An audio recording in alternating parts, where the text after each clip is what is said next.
What's going on? This is King Cam with Junbei's podcast and Junbei's message. And today's message is: can a person or a Christian be conscious or woke as well?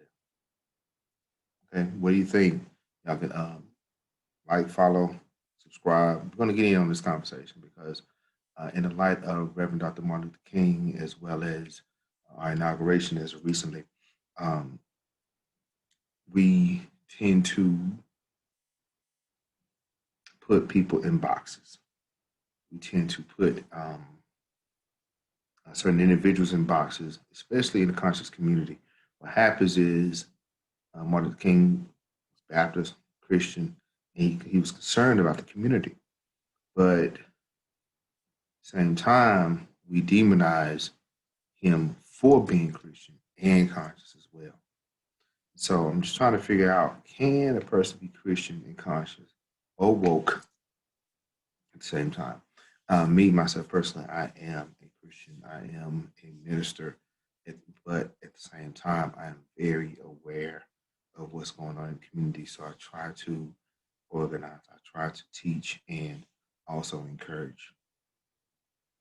So most of my brothers and sisters who are of a different spiritual system, they will believe that you can't be where you can be, because 50, 60 years ago, even 100 years ago, during when our ancestors were enslaved, they were, for the most part, most of them were Christian, and they still fought, and they still did their best, and they made strivings and changes. So my question is, can that, does it, being a Christian, disqualify us from serving our community? Or how about this one? Going to HBCU. What if an individual, what if this person who is making changes went to HBCU? Because what I hear is HBCUs are irrelevant. I don't know, because most of the teachers in any predominantly Black high school, middle school, and in the public education system, most of them went to HBCU. And a percentage of them did pledge a Greek fraternity or sorority. Does that write them off from doing for the community, for giving a helping hand to those in the community? I hear that as well. I hear that Black Greek organizations cannot, they should be more African. For the most part, Black Greek-led organizations are very African. Why? Because it's African American coming from the African experience. And so there's a lot of things that make it African. No, they're not speaking the Kemetic language. No, they're not, every chance you get, referring it back to the pyramids or the Zulus and things like that. Okay, there's other organizations at college campuses that do that. But does that write them off? Does that negate the fact that they can do for the community because they're Black Greek lettered organizations and they go to HBCU or college and they so happen to be Christian? Because what we hear is people in that category, they can't do it because they're not fully aware, fully woke. They have to adhere to certain HOTEP guidelines. I'm trying to figure out what they are, because I'm a history major and I'm a history teacher, and every chance I get, I teach.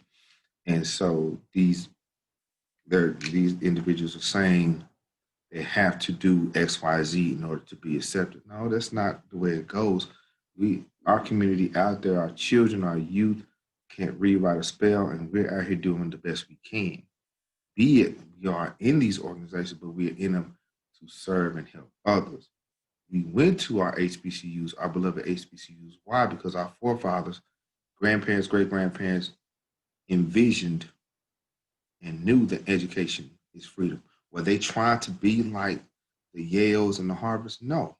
Grambling is Grambling. Prairie View is Prairie View. Howard is Howard. And in fact, some of our HBCUs are way better than Ivy League schools. I'm just saying. And so are they, because they're Howard, because they're Fisk, because they're Houston Tillotson, FAMU, shout out, Southern University, you put your HBCU in the chat. I'm just saying, are my beloved HBCUs trying to be like the others? No, they're not. They exist to serve the children, great grandchildren, grandchildren of those who were enslaved. So the same token, were these Black Greek letter organizations, were they trying to be like the white counterparts? No. No. The reason why they were made, the reason why they was established was because our Black founders and our Black leaders could not participate in the white organization. So they said, I bet we're going to make our own. Same thing with anything else. Think about it. In the Black experience on this side of the Atlantic, see, we are quick to talk about over yonder on the other side of the Atlantic and think about those experiences, but we had our experience here and we carved out our existence here on this side. So we had, since we couldn't go to worship or we was forced to worship at the balcony, we made our own churches. I bet. Okay, since we couldn't go to school once we was emancipated, since we couldn't go to their schools, we made our own school. Were we trying to be like them? No, not at all. Since we couldn't eat in certain restaurants, for a long time we had our own restaurants and we were doing our own thing. We need to get back to that self-reliance and self-determination, self-preservation. Okay, because Black Wall Street existed, were they trying to be like the regular Wall Street? No. There's Freedmen towns all over the country. We're going to talk about that. We're going to talk about the Red Summer 1919. But were they trying to be like? No, they were just trying to live. They weren't trying to be like. They weren't trying to be similar to. They were just trying to do their thing. So, that being said, can Christians be conscious or woke? Yeah. Okay? Because we all live here too. We all have our concerns too, politically, economically, socially. And so some of us, instead of us hiding in the four walls of the church, we decide to go out and work with others. What do you think? Let me know. Because what happens is we what's the word? For lack of a better word, we talk out of both sides of our mouth. One hand, we love Martin Luther King, we're quoting him and all this kind of thing. At the same time, but he a Christian. So that means he couldn't do what he thought was right to do because he was Christian. No, he did it. He did it for those reasons. He did it because he was Christian. He was Christian and he wanted to serve humanity. So right now, young people are disqualifying our ancestors, our recent ancestors, ones who marched in the 60s, had their personal convictions and had their day. Right now, they're downplaying what they thought was right at the time. Think about it. What would we have done if we was faced with those same scenarios, same social construct, same way of living and way of thinking? Would we have decided something different? Who's to say? Don't know. But we cannot downplay the work of so many because There's a new idea that popped up. Granted, some of these ideas have been around for a long time, but were they the majority during this time pushing these efforts? What can be done now is for us to come together. My phone is ringing. For us to come together and to work and to thrive and to grow together as a people. We don't need petty differences to divide us. It's I heard somebody say you don't have to dig too far to find dirt. If you don't if you don't want to work with people, you're gonna find ways of not to work with them. But the issue is right what the issue still stands. We're still struggling. We're still at square one. After all these books you have read, after all these things you have learned in languages, what are you gonna do with it?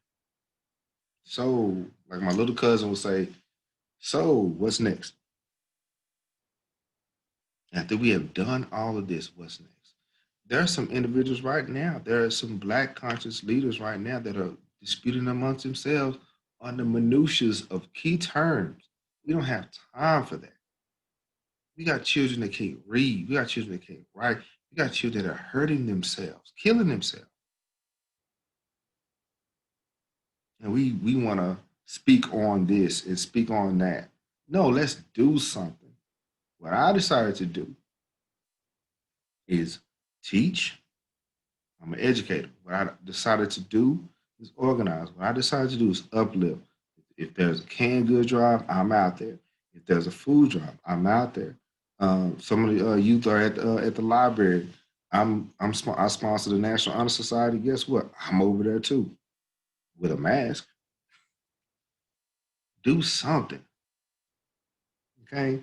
You don't have to wait till you're well versed in Kiswahili or the Meta Nature to help someone. And then the individuals who are disqualifying your efforts for helping someone just because you don't know this or you don't know that, they're wrong. If there's some individuals out there that are telling you you can't help anybody because you don't know this or you don't know that, get from around them. If it's in your heart to do and to help and to uplift, you should. Don't let people stop you just because you believe a certain way. Like I said, I'm Christian. I'm a Christian minister. Not only I am Baptist, clutch the pearls. I'm Baptist. Yeah, but at the same time, I'm a historian. I love Africa. I love African people. I love all people, and because of that, that's what I do. What I do, and I do it as often as I can while I can. So be encouraged. This is just to set the tone that you can be conscious and woke at the same time. Okay, you can be Christian and woke at the same time. Don't let your beliefs stop you from helping or lifting somebody up as you climb. Okay, I get that. In all kind of circles, people saying, I've tried to work with other people, and they found out I was a Christian. They shot away from me. Does it? So if you feel that way, fine. I'm not gonna hit you across the head with King James. No, I'm out here trying to lift my friends out the mud. You should do the same. All right. Like I said, my name is King Cam, and this is Unju-Based Podcast. Unju means message. Today's message is: can we be Christian and woke? Emphatically, yes. We are all here to liberate our people. All right. What do you think? You can subscribe, comment. If you want to be on the show to discuss, you can. I'm open to discussion. I'm open to talk to anyone, anytime. Okay. I'm not here to down you. I learned from Martin and I learned from Malcolm. I learned from Elijah Muhammad. I learned from Farrakhan. But at the end of the day, this is what I believe. Yes, I realize I am a black man in America. I get it. Let's move forward with some positive solutions. What can we do now? Hmm? How can we move forward to free our minds and our spirit and our bodies? Okay. So, like I said, if you are interested in joining the discussion, I have some friends in Africa. We had a great discussion a few weeks ago. I got a couple individuals that's coming on the show to talk more about their views on the Black community. And one of my friends are going to come through, and we're going to talk about Red Summer 1919. What happened? It was the Black Wall Street was not an isolated incident. It was several things that was going on. It was several neighborhoods that was taken apart. Okay, but we have the opportunity to come together and work together. Okay, um, you know, let's do this. Let's do this together. Let's work together. All right. Once again, you know who I am. This show has been brought to you by PT Cam Events and Designs. If you want to sponsor the show, you can get at me. If you want to be on the show, you do the same. All right. Talk to you later. Peace.